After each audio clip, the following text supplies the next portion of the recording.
Yo guys, check. Kamusta mga idol? So ayan, mag-update tayo ngayong gabi ng Miyerkules mga lods. So check natin kung ano yung nangyari sa ating CPI report mga lods. No? So unahin na muna natin yun, okay? So ang nangyari po is yung forecast natin. So previous nasa 3.5 tayo. Kung bumaba to ng 3.3, mas bullish sana mga lods, no? Kaya lang 3.4 ayun yung forecast. Lahat ng forecast ganun nangyari. So for me, ano lang to, parang neutral, no? Neutral lang to, hindi siya bullish, hindi rin siya bearish. Alam niyo ba inaabangan niyo yung XRP dito sa CPI na to? Mga lods, kasi dahil nga sobrang parang ang nangyari kasi XRP is talaga nag-downtrend siya eh. No, so parang yung pinaka-support niya na $1, ayun yung talagang inaabangan. So kung nag 3 point ano to 3.5 o 3.6 kung tumaas to eh talagang sa iniisip nila babagsak yung XRP. Aabot siya ng mga 0.7, 0.8. Pero hindi, tama lang yung forecast ng 3.4 and yun. For me, okay lang to mga idol, no? Hindi siya ganun ka-bearish at di rin siya ganun ka-bullish. US CPI hits lowest level in 4 months. The US CPI stands at 3.4 in the line with market expectations. This marks its lowest level in 4 months, no? Ayan, no? The expected result offers a much needed release valve for XRP while defending its $1 psychological support level. Di ba? Kumbaga, yun yung psychological yun eh, number, $1. No? So, kung medyo hindi bumaba yung CPI natin, eh mukhang delicates daw, no? Elsewhere naman, BTC is seeing immediate buying interest as institutional desks are ready to take on more liquidity. So, maraming bullish ngayon mga idol, no, dahil sa ganyan. At bukas abangan pa natin yung PPI. Kung ang PPI ay maging positive din, kahit na sabihin na natin na yung forecast lang din, no? Ano ba ang forecast sa PPI natin? 0 point from 0.3, no? From 0.2, 0.3, 0.2, no? Dapat forecast. So, kung mag 0 point ano to, nako, daily cage, di ba? So, aabangan natin to bukas ng 8:30 mga idol. Sa ngayon, neutral lang tayo o medyo bullish lang ng kapiranggot lang pero hindi naman siya bearish. Kaya nga pero yung XRP natin medyo nag-drop ng konti. Check ko nga yung Bitcoin. Bitcoin ganun din, medyo nag-downtrend lang ng konti. Mga loads, no? Medyo bumaba lang siya ng konti. Kasi kanina nasa 64 na to eh. Nag-stay na to ng 64. Sandali, ang bagal. Ayun, yan. So, nag-stay na siya ng 64.4, umangat siya. So, ngayon, nung nag-830, medyo nag-downtrend siya. No? So, ganun din. Parang sa XRP rin yung naging resulta niya. So, abangan natin yan. Pero so far, goods pa naman. May luck profit naman na tayo dito, mga idol, sa 50% sa XRP dito sa blue na yan. Pag bumaba pa siya dyan, so yun, take profit na tayo. And then, abang na tayo ulit ng position. Hindi na tayo papatalo dyan, mga loads, no? So, ito. Punta naman tayo dito sa ating global news, no? Global news muna tayo, mga loads, ha? Medyo matindi rin yung news natin kasi dito. Sabi ng IRGC says, if US uses a nuclear bomb on Iran, mga idol, American military bases around the world will be seized. No? Today, things are different than World War II. So hindi na raw katulad ng dati na kapag nagbagsak ka eh wala nang kasi 'di ba yung ginawa nila sa Japan, 'di ba? So hindi na sila napanagot, 'di ba? Pero ngayon iba na raw ang mangyayari, no? Lahat daw ng military base nila around the world will be seized, mga idol. Ganun yung sinasabi rito, mga lods, no? At sa tingin ko naman hindi 'yun gagawin ng US, mga idol, kasi once na nagbitaw ng nuclear weapon ang US, mga idol, maraming tututol diyan. Maraming magagalit sa US, baka ayun pa ang ikabagsak ng US, mga idol, no? So, ayun lang 'yung sa akin kasi parang ano lang, unang-una, 'no? Si Trump ang nag-ano niyan, ang nag-umpisa niyang giyera na 'yan, 'di ba? Tapos bandang huli siya yung mauubusan, wala na siyang choice kundi mag-nuclear weapon. Kalokohan 'yun, 'di ba? 'Pag nangyari 'yun parang supot siya nun mga idol. So malamang hindi niya gagawin 'yan, 'no?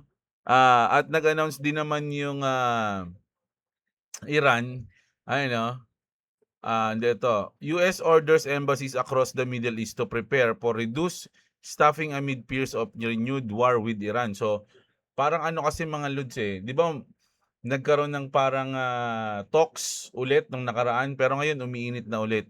Kaya nga sabi dito, Iran says there are no discussions on extending the ceasefire with the United States. So, balik na naman tayo. Alam niyo paulit-ulit lang 'to, mga idol, siyempre business 'yan. Sabi nga nila ang giyera is business. So habang nandiyan sila mga idol, sabi nga ni ano kanina sa news natin kanina umaga, 'di ba? Ni Arthur Hayes, as long na nandiyan sila sa giyera na 'yan, magpi-print ang Fed ng pera, mga loads, no? At dun sa print na 'yon, mukhang nagiging positive 'yun sa crypto. Pag tumagal, long term 'yun, mga idol, hindi short term. Okay? So, dito naman speaking of speaking of hindi na gano'n different world, different now na, kumbaga iba na yung mundo ngayon. Eto naman mga lodi, positive din 'to sa Bitcoin, Taiwan congressman said there is a 100% chance the country will establish a strategic Bitcoin reserve. Sa Taiwan 'to mga idol, no? Unlike gold, BTC is digitally transferable and verifiable, no? Hindi katulad ng gold. Alam nyo kasi ganito 'yan. Halimbawa, meron kang 10 billion, no, dollars na halaga ng gold. Imagine kung gaano kadami 'yun, mga idol. Kung paano mo bibitbitin yung halaga ng gold na 'yun, ilang truck 'yun. 'Di ba? Pero yung 10 billion na halaga ng BTC, mga idol, napakabilis lang i-transfer kahit saang bansa, mga loads, 'di ba? Wala ka ng hassle kasi blockchain siya. Online mo siya mata-transfer. Gano'n kaganda, mga idol, no? So, sabi nga dito, BTC is digitally transferable and verifiable naman, 'di ba? So, malupit din, 'di ba? The world has changed, iba na ngayon, sabi rito mga lods, no? The world has changed na. The global BTC race is starting in front of our eyes. Countries are adopting BTC for national security reasons. Everyone is front-running the US, mga idol. Pag tayo sa Pilipinas, nakarinig na tayo sa Pilipinas ng magkakaroon na ng Bitcoin reserve ang Pilipinas, malamang sobrang bullish na nun ng crypto, mga idol. Kasi sa akin, sa tingin ko, laging huli ang Pilipinas, 'di ba? Iba kasi ang focus ng Pilipinas, mga idol. Ang focus ng Pilipinas is kung paano mangurakot at yung political na mga kalaban nila. Ayun ang focus ng Pilipinas. Wala sila sa focus sa pag-unlad, no, sa pakikipag-unahan sa ibang bansa para umunlad, ganyan, sa technology at kung saan, walang ganun ang Pilipinas, mga idol, no. So pero once na ang Pilipinas na ay biglang magsabi na mag-a-adopt sila ng Bitcoin o magkakaroon sila ng Bitcoin reserve, aba, ano na 'yun, mga idol, ibig sabihin nun sobrang bullish na ng Bitcoin nun, kaya nakuha na ang pansin ng mga politiko sa Pilipinas. Sa sa akin lang naman 'yun, mga idol, opinyon ko lang naman 'yun. Siguro iba yung opinyon niyo sa akin. Pero wala talagang pag-asa ang Pilipinas. Sa akin, mga lods, ngayon, lahat ng mga nakikita ko ngayon sa politics ng Pilipinas is nakakaano lang, nakakalungkot na nakakagalit, no? Wala tayong aasahan, mga idol. Gatas tayo, mga lods. Gatas ako ngayon, di ako nagkape kasi baka hindi naman ako makatulog, So gatas lang. Okay, so adoption sa Bitcoin, napakaganda, no? At itong update natin sa global geopolitical natin. Ano pa? Eto mga lods, medyo mainit yung bintang, no, ni Mike Novogratz dito kay Donald Trump, mga lods. Sa tingin niyo ba totoo to? Babasahin ko sa inyo yung konteksto, Mainit to. Billionaire Mike Novogratz just accused President Trump of sabotaging the Bitcoin Clarity Act. Imagine, si Trump pa pala yung nagsasabotage sa Clarity Act natin. I fear that Trump doesn't want this to pass because he wants to be able to say it's the Democrats' fault in the midterms. No? Kumbaga ngayon, parang gustong sabihin ni Trump na gusto niya na hindi ito maipasa para maibintang niya sa Democrats ngayong midterm, meron siyang maibato sa Democrats na mabad trip kayo sa mga yan kasi hindi na pasa yung Clarity Act dahil sa mga yan. Kumbaga sasadyain niya na hindi maipasa yung Clarity Act para maraming magalit sa Democrats at isisi niya sa Democrats at maraming magalit sa Democrats ngayong midterm election.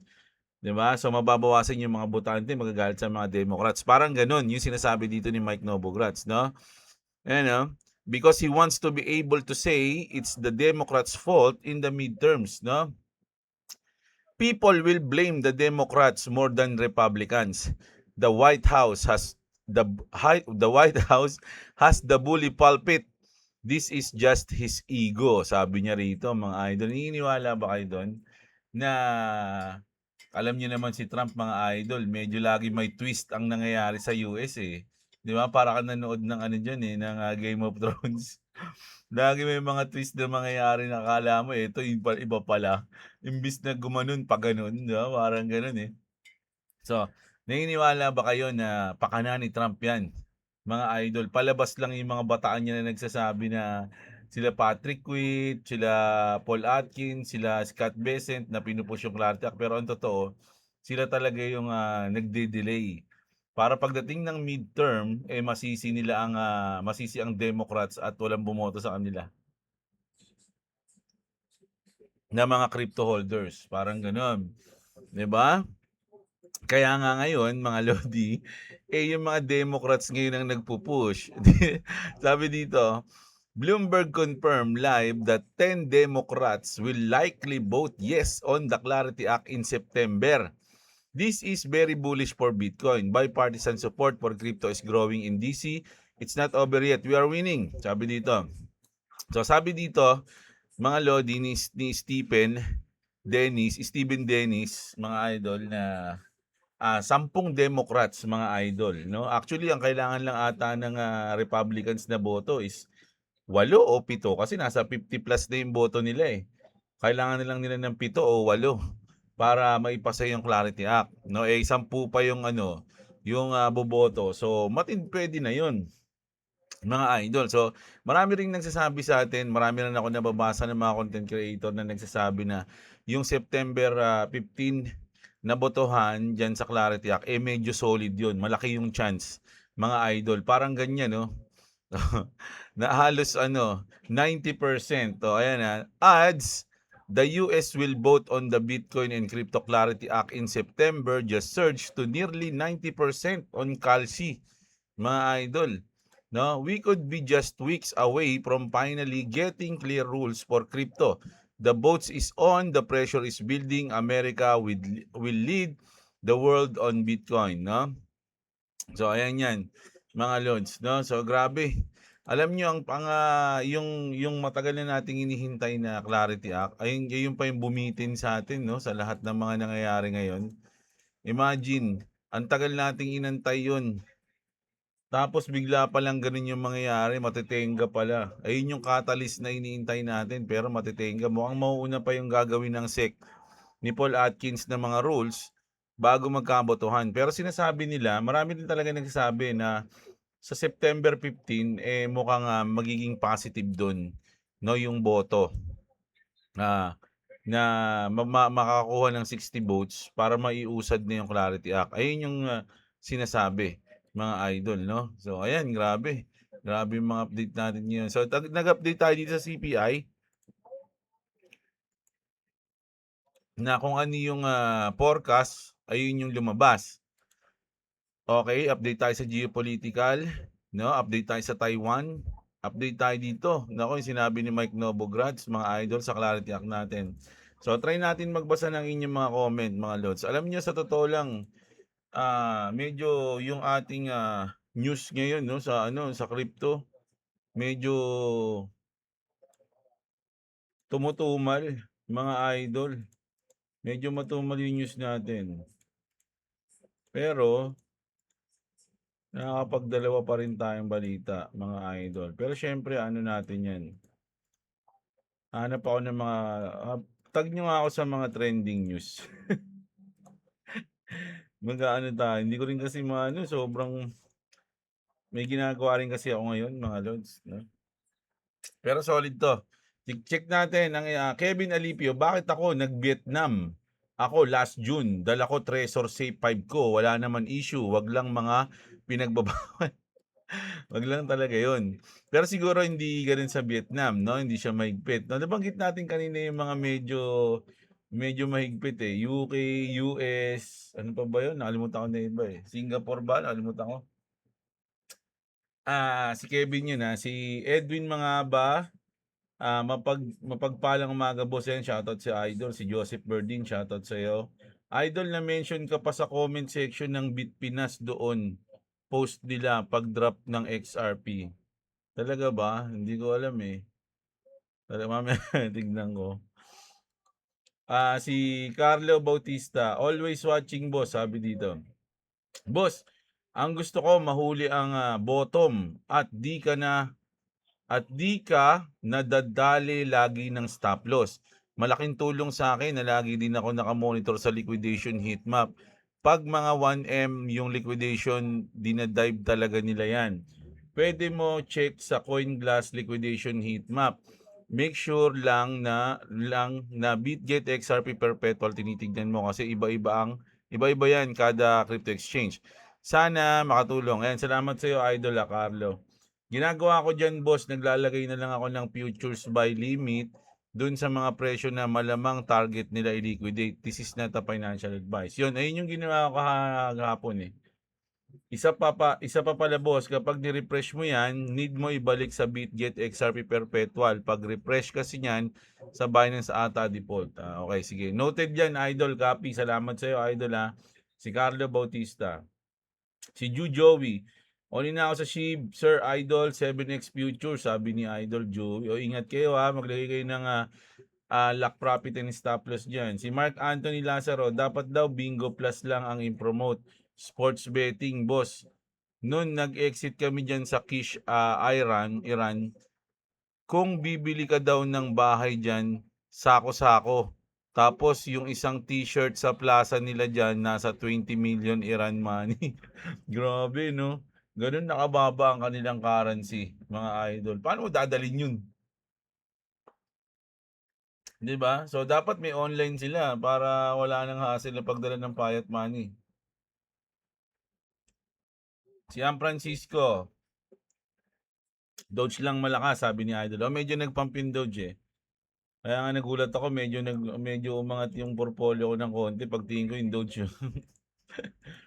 Present Lods Maulan, goods na goods po sa update. Ayan, salamat po. Shoutout si Idol Pilhabis always. Si Clabis, mga dating Dota pro gamers na huli nagpo-promote ng illegal gambling sites. Sayang yung pro gamer karir nila dahil dyan sa illegal na gambling na yan. Kaya nga mga lods, marami talaga naisira ang buhay sa sugal, mga lodi. Sabi nga nila, di ba, kung gusto mong masira ang buhay ng isang tao, turuan mo siyang magsugal. Di ba? So, ganoon siya kasama.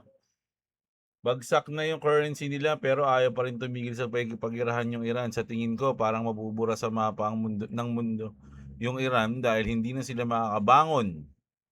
Pwedeng mangyari yan, mga Lodi, no? So yung mga tao dyan, pwedeng, hindi ko alam paano kaya yun, no? Babaguhin na yung pangalan. O kaya lilipat na sila sa mga kapitbahay nila, no? Lodi Idol, grabe, nag 0.9. Oo nga Kaya nga nakaposition tayo doon. Hyperinflation is real na, Iran, sabi ni Idol Skylab yan Junel Nael, shoutout sa iyo. Si Rich Miggy. Sa kasalukuyan, Idol, lahat ng bansa ang main purpose kaya strict sila sa hardware wallet para ma-avoid ang money laundering.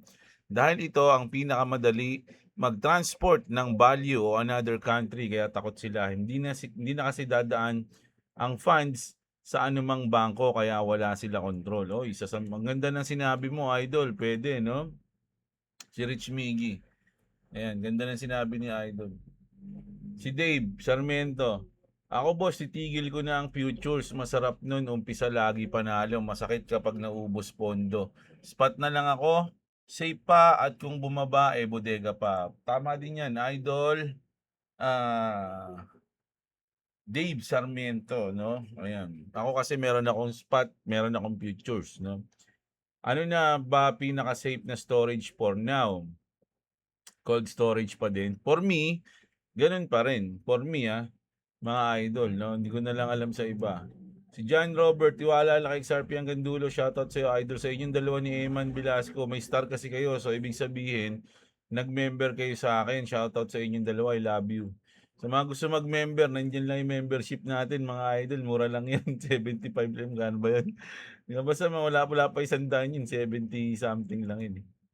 Salamat sa inyong dalawa sa suporta, idol Si Aldrin Matalog, shoutout sa iyo. Si Tanggojo. Buti nga si BitMEX nagpapa-withdraw. Si Bitmart, allows pa rin hanggang ngayon. Sabi ni Sheldon, hindi daw sila nawala. Pero nakastock pa rin crypto withdrawal. Yes, no? Yung Bitmart, nawala kasi yung ano ko kanina eh. Merong isang CEO ng something, nakalimutan ko saan CEO siya. Meron siyang asset sa Bitmart na hindi niya pa rin ma-withdraw. Malaki yung asset niya, mga idol. Nawala yung news na yun eh. Hindi ko alam kung saan napunta, hinahanap ko, nawala na. Nakalimutan ko yung pangalan ng nung CEO na yun, yung developer na yun. Kaya hindi ko ma-search.